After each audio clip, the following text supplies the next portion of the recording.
ঢাকার হযরত শাহজালাল আন্তর্জাতিক বিমানবন্দর থেকে উড্ডয়নের পরপরই টার্কিশ এয়ারলাইনের একটি বিমানের ইঞ্জিনে আগুন ধরে যাওয়ার ঘটনা ঘটেছে।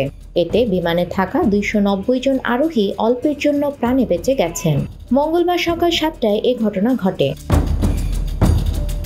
জানা গেছে, বিমানটি উড্ডয়নের পরপরই পাখির সঙ্গে ধাক্কা লাগলে এ অবস্থার সৃষ্টি হয়। তবে তাৎক্ষণিকভাবে বিমানটি জরুরি অবতরণ করে।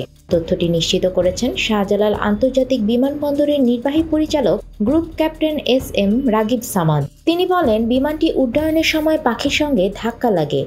এ সময় আগুনের ফুলকির মতো অবস্থার সৃষ্টি হলে পাইলট তাৎক্ষণিকভাবে জরুরি অবতরণ করেন।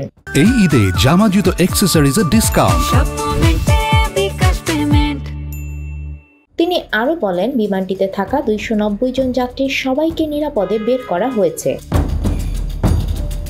তথ্য অনুযায়ী টার্কিশ এয়ারলাইন্সের TK713 ফ্লাইটটি শাহজালাল আন্তর্জাতিক বিমানবন্দর থেকে সকাল 7টার দিকে 290 জন যাত্রী নিয়ে তুরস্কের ইস্তাম্বুলের উদ্দেশ্যে রওনা দেয়।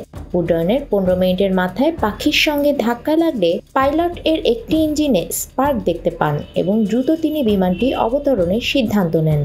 এ অবস্থায় প্রায় 1.5 ঘন্টা আকাশে চক্কর দিয়ে তেল পুড়িয়ে সোয়া 8টায় জরুরি অবতরণ করা হয়।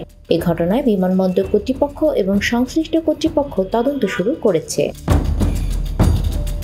নিউজ ডেস্ক, আমাদের সময়।